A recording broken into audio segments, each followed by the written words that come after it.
હળદરે જોઈ બરાબર અને મીઠું બરાબર જોઈ તો મસ્ત થાય. મારે 2 નહીં ને 3 વર્ષનો એમને એમ પડ્યું છે. તો આપણે એક બહેણી તો ભરાઈ ગઈ ને અને મસાલો મારે ઘટ્યો તો પાછો જો કરું છું.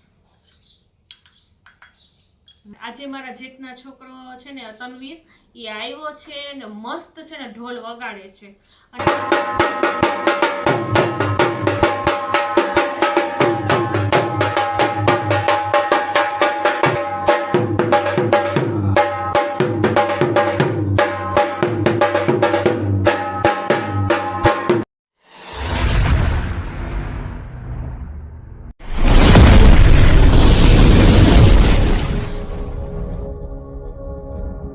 હાય મિત્રો, કેમ છો તમે? મજામાં જશો તો તમે જોવો છો આપણા કામ શું ચાલુ કર્યું છે. લીંબુ ઉતાર્યા હતા, આજ આપણે ટાઈમ મળ્યો. અડધા મમ્મીના ઘરે, મારા હાહુના ઘરે થોડાક મોકલાવ્યા. અને બીજું જો આ લીંબુ ધોઈને અસલ નીતાર્યા, પછી સાફ કરી અને પેલે તો આમ જો આપણે હળદર અને મીઠું અહીંયા આપણે કરી લીધું છે અને બહેણી લૂહી લીધી છે. હવે આપણે આવી રીતે લીંબુના 4 ફાડિયા કરી નાખશી. આ 4 ફાડા થઈ જાય ને પછી એમાં આપણે ભરી લેશી હળદર અને મીઠું ને પછી આપણે પેક કરી દેશે તો અસલ થઈ જશે આ આથાણું. તો હાલો હવે તમે જોવો છેઠ સુધી. ઊભા કરવાના, આપણે ઓલા આડા કરી છે ને ગોળ કાપી છે એમને આમ ઊભા કરીને એટલે અંદર મસાલો પડ્યો રહે.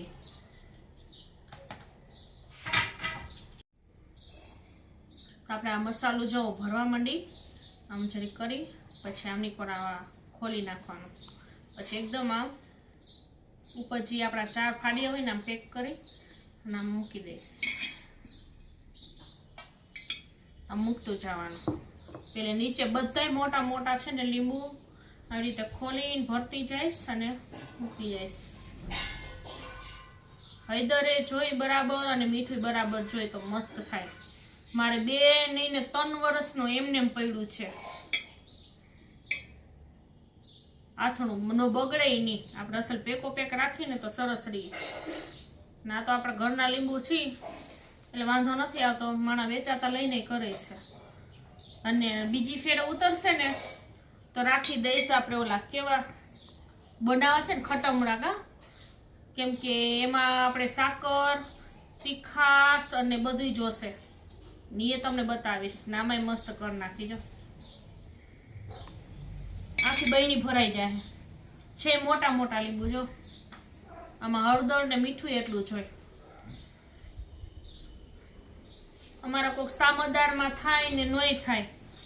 ઘણા એમને કરે છે ને ઘણા નથી કરતા. નોમે નથી થતા. ના તો હું કરું છું. આમાં રીએ છે. આ એક આથરું રીએ છે, બીજું એક રહેતું નથી. અને મારા મામાને એનાથી નથી થતું. કંઈક ઈ લોકો લઈ જાય આથણું જોતું હોય તો. આપણે કોઈ દી વાંધો નથી આવ્યો. દાદાનું નામ ચાલ લઈને જ કરીએ આપણે કામ ચાલુ. હાલો બહેણી ભરાઈ જશે તમને બતાવીશ. તો આપણે એક બહેણી તો ભરાઈ ગઈ ને અને મસાલો મારે ઘટ્યો તો પાછો જો કરું છું. મસાલો અને મીઠું પાછું કરી અને આ લોહીને ભરી દો એટલે આ થઈ જાય. બસ કદાચ મસાલો આપણો વધશે ને તાની માથે જરીક નાખી દેશે. ટાઈમ આટલા લીંબુ છે ને પછી આપણે આટલા લીંબુ કરવાનો છે ને આ જરીક બગડી ગયા હતા એટલે સાઈડમાં રાખી દીધા છે. અને હા મિત્રો, તો આજે મારા જેઠના છોકરો છે ને તનવીર એ આવ્યો છે ને મસ્ત છે ને ઢોલ વગાડે છે. અને એ ઢોલ વગાડશે ને એટલે હું તમને પૂરો વિડીયો દેખાડીશ. અને બહુ મસ્ત એને આવડે છે. અને ક્યાંય ક્લાસીસ નથી કર્યા કે નથી ક્યાંય શીખવા ગયો, પણ તો એ વગાડ્યું તો આપણે એમ થાય સાંભળ્યા રાખી. તો તમે છેટ સુધી જોજો. બહુ મસ્ત નાનકડો છે, આપણે 12, 13, 14 વર્ષનો હશે, પણ એ ઢોલ બહુ મસ્ત વગાડે છે. તો તમે જોજો.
તો કેવો લાગ્યો અમારા તનવીરભાઈનો ઢોલનો તાલ? તો લાઈક કરજો, શેર કરજો અને સબસ્ક્રાઈબ કરજો અને કમેન્ટમાં કહેજો કેવું વગાડ્યો છે ઢોલ આપણે. અને કાંઈ ક્લાસીસ નહીં ને કોઈ કાંઈ નહીં, એમને મેની રીતે એને શોખ છે હવે એટલે. તો લાઈક શેર અને સબસ્ક્રાઈબ કરતા ભૂલતા નહીં અને હાઈપ કરતા ભૂલતા નહીં. બાય.